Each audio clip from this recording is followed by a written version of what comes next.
कांग्रेस के पार्षद अनवर कादरी ने उनको पैसे दिए थे हिंदू लड़कियों को फंसाने के लिए। भारत में लफ्ज़ जिहाद के लिए इस तरीके से अनवर कादरी जैसा व्यक्ति क्यों फंडिंग करता है? उसके मन में कानून का खौफ क्यों नहीं है? आखिर चीन का अनवर कादरी ऐसी फंडिंग क्यों नहीं करता? सिंगापुर का अनवर कादरी ऐसी लफ्ज़ जिहाद के लिए फंडिंग? पिता भी खून का घूंट पीते रहते हैं, वो बेटी भी खून का घूंट पीती रहती है और लफ्ज़ जिहाद जारी है। 1000 बेटियां पर डे लफ्ज़ जिहाद का शिकार हो और तू मैं करने से लफ्ज़ जिहाद नहीं रुकेगा। मीडिया में डिबेट करने से लफ्ज़ जिहाद नहीं रुकेगा।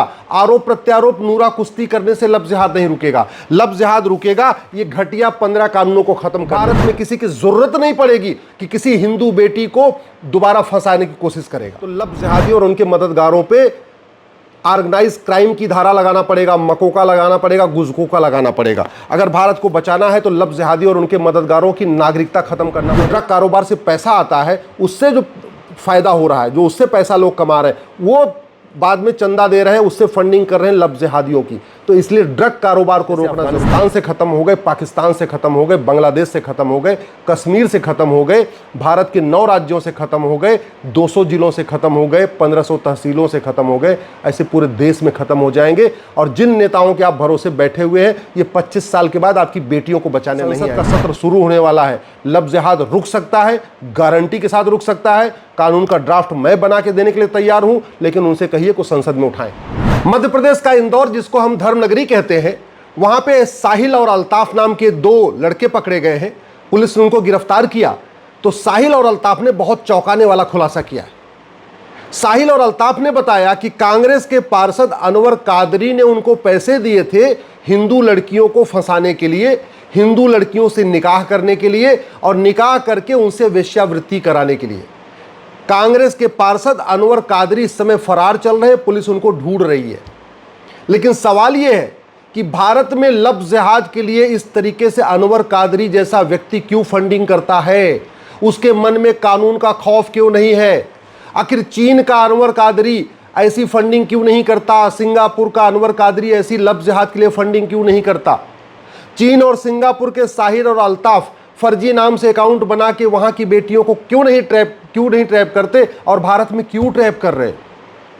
मैं बार बार कह रहा हूं, लफ्ज़ जिहाद हमारे लिए बहुत बड़ा खतरा है। साल में 5 लाख बहन बेटियां गायब हो रही हैं और 5 लाख में से 3.5 लाख लफ्ज़ जिहाद का शिकार हो रही है। रिपोर्टिंग बहुत कम है, FIR बहुत कम है, क्योंकि वो बेटी भी परेशान हो जाती है बार बार पुलिस की पूछताछ से, मुकदमों में तारीख के कारण। और माता पिता भी सोचते हैं चलो लफ्ज़ जिहाद में भले फंस गई है, लेकिन अगर हम मुकदमा कराएंगे इससे शादी विवाह कोई नहीं करेगा, समाज इसको स्वीकार नहीं करेगा। इसलिए माता पिता भी खून का घूंट पीते रहते हैं, वो बेटी भी खून का घूंट पीती रहती है और लफ्ज़ जिहाद जारी है।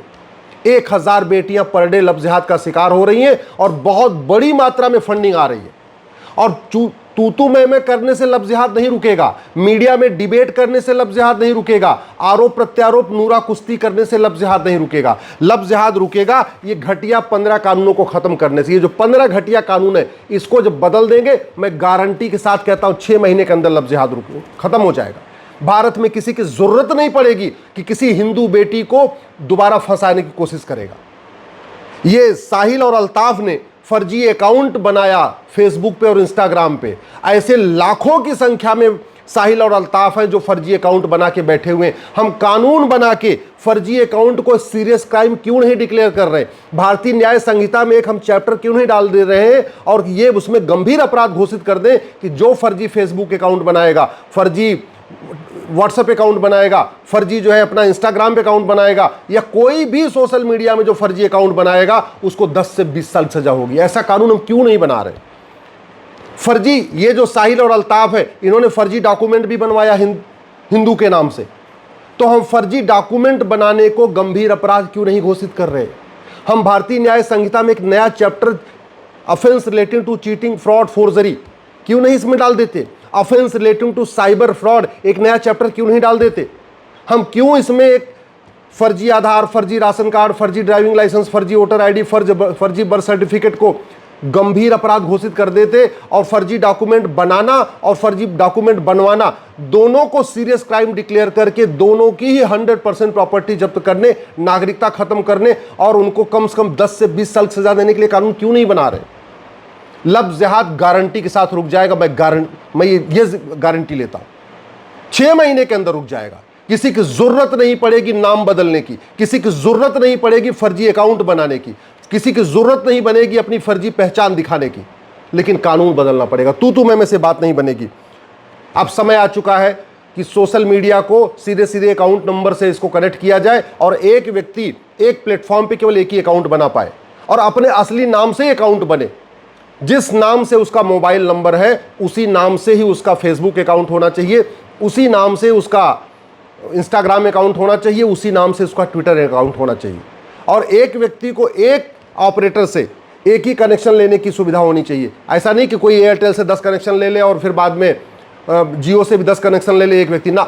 एक ऑपरेटर से एक व्यक्ति एक कनेक्शन। जिसको 3 कनेक्शन चाहिए एक एयरटेल से ले ले, एक जियो से ले ले, एक कहीं और से ले ले। और वैसे एक प्लेटफॉर्म पे एक अकाउंट। एक व्यक्ति का एक ही अकाउंट होना चाहिए फेसबुक पे, एक ही अकाउंट होना चाहिए ट्विटर पे, एक ही अकाउंट होना चाहिए इंस्टाग्राम पे। ये व्यवस्था करनी पड़ेगी। बेटियां हमारी गायब हो रही हैं, उनके माता पिता खून के आंसू रो रहे, उनके माता पिता रो रहे हैं, किसी को बता नहीं सकते कि मेरी बेटी लफ्ज़ जिहाद का शिकार हो रही है। और ये जो लफ्ज़ जिहाद चल रहा है इसके लिए बड़ी मात्रा में फंडिंग हो रही है। तो इसको अगर रोकना है हमें हेट स्पीच को तुरंत डिफाइन करना चाहिए। इसमें एक चैप्टर डालना चाहिए offence relating to hate speech. Hate speech को डिफाइन करना जरूरी है।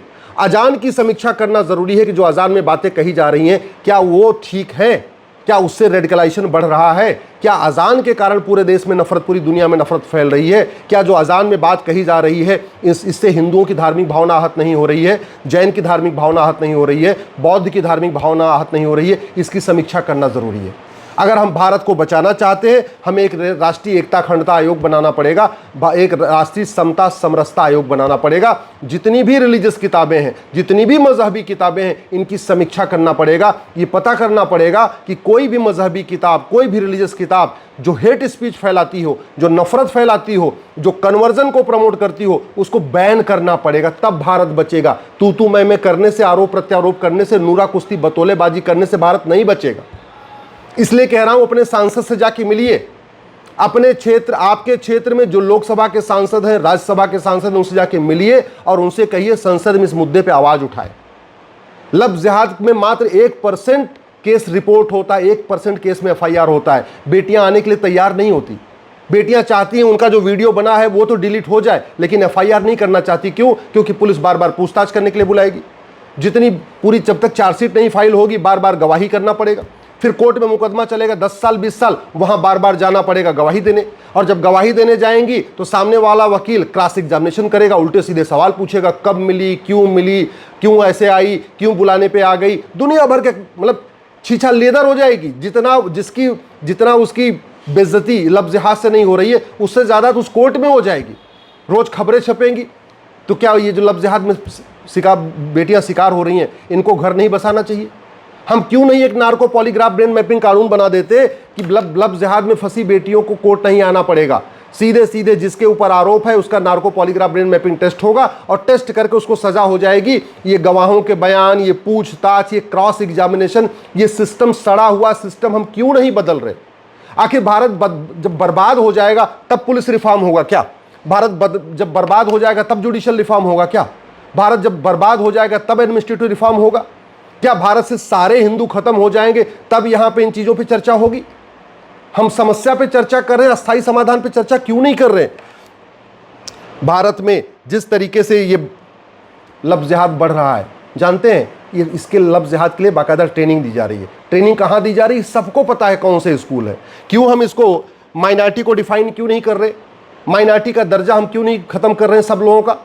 सीधे सीधे इसमें कह दें भैया भारत में जो आदमी जिस समुदाय की टोटल संख्या 10 लाख है या 5 लाख है वो माइनॉरिटी कहलाएगा, उसके अलावा कोई माइनॉरिटी नहीं कहलाएगा। खत्म क्यों नहीं कर रहे हैं इस कानून को? क्यों हम अल्पसंख्यक बहुसंख्यक कॉन्सेप्ट लेके बैठे हुए हैं? क्यों अल्पसंख्यक आयोग चल रहा है? क्यों अल्पसंख्यक मंत्रालय चल रहा है? क्यों मजहब के आधार पर नियम कानून चल रहा है? क्यों मजहब के आधार पर वक्फ बोर्ड, वक्फ ट्रिब्यूनल चल रहा है? क्यों मजहब के आधार पर माइनॉरिटी मिनिस्ट्री और माइनॉरिटी कमीशन चल रहा है? क्यों मजहब के आधार पर लोन वजीफा दिया जा रहा है? क्यों मजहब के आधार पर घर मकान दिया जा रहा है? ये भारत को बर्बाद कर देंगे ये कानून, तब ये कानून बदला जाएगा क्या? कौन बदलेगा इन कानूनों को? ये राइट टू एजुकेशन को हम राइट टू इक्वल एजुकेशन क्यों नहीं कर रहे? One nation one education board क्यों नहीं बना रहे? वन नेशन वन सिलेबस क्यों नहीं लागू कर देते? NCERT किताब हर जगह क्यों नहीं लागू कर देते? क्यों नहीं हम कानून को बदल देते हैं कि भाई 10वीं तक यानी 16 साल तक के सभी बच्चों का सिलेबस एक समान होगा, सभी बच्चे एक किताब पढ़ेंगे। मदरसा उदरसा क्यों नहीं बंद कर रहे हैं? भारत के संविधान मदरसा इजाजत नहीं देता।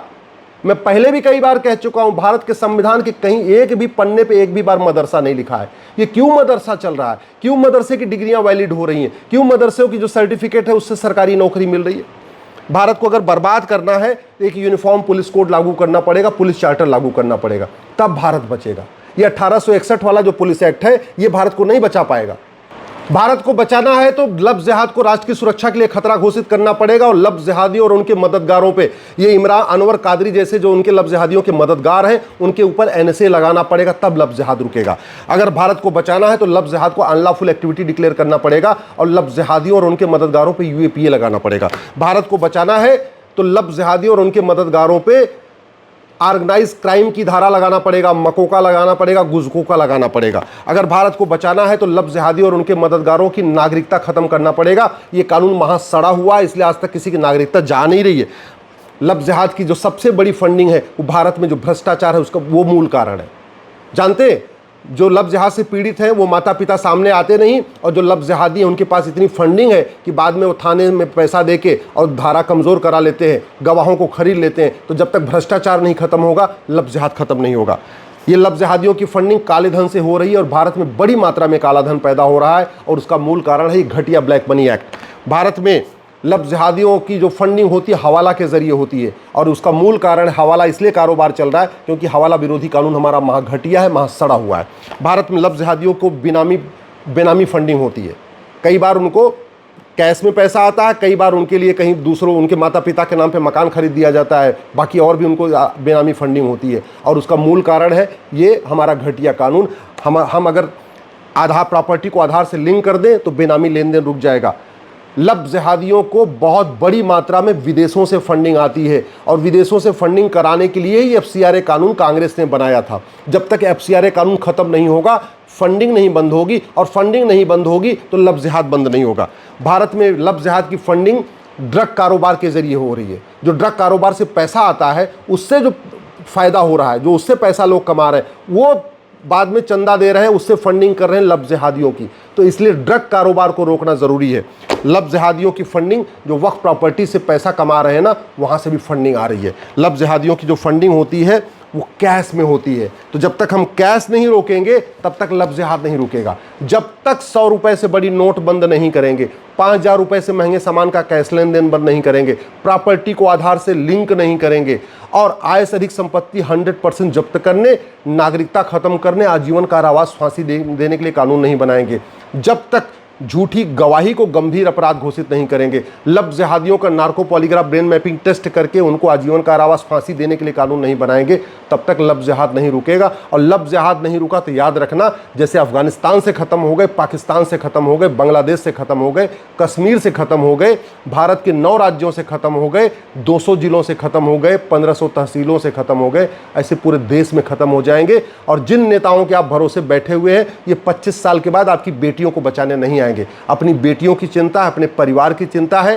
तो दल गुलामी छोड़िए। अपने क्षेत्र में, आपके क्षेत्र में जो लोकसभा के सांसद हैं, जो राज्यसभा के सांसद हैं, उनसे जाके मिलिए और उनको कहिए कि संसद में आवाज़ उठाएं। संसद का सत्र शुरू होने वाला है। लफ्ज़ जिहाद रुक सकता है, गारंटी के साथ रुक सकता है। कानून का ड्राफ्ट मैं बना के देने के लिए तैयार हूं, लेकिन उनसे कहिए कि संसद में उठाएं।